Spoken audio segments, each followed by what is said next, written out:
কত বৃহস্পতিবার রাত আপনার জীবনে চলে গেছে, আপনি জানেনও না যে এই রাতের একটা গুরুত্বপূর্ণ আমল পেয়ে নবীজি সাল্লাল্লাহু আলাইহি ওয়াসাল্লাম বদলে গেছে। আপনি জানেন আমলটা, আপনারা এখানে যতজন আছেন সবাই জানেন, জানেন না এমন একজনও নেই, সবাই জানেন আমলটা হলো ভাইরা দুরূদ পাঠ করা। দুরূদ জানি না এমন কোনো মানুষ আছে এখানে?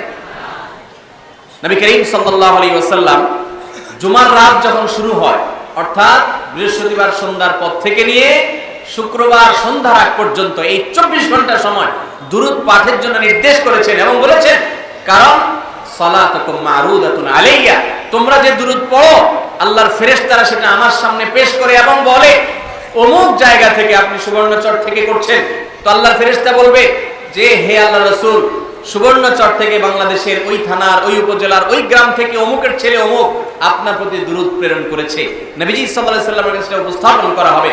অতএব আমরা এই জুমার রাতের আমলটা করব তো ইনশাআল্লাহ।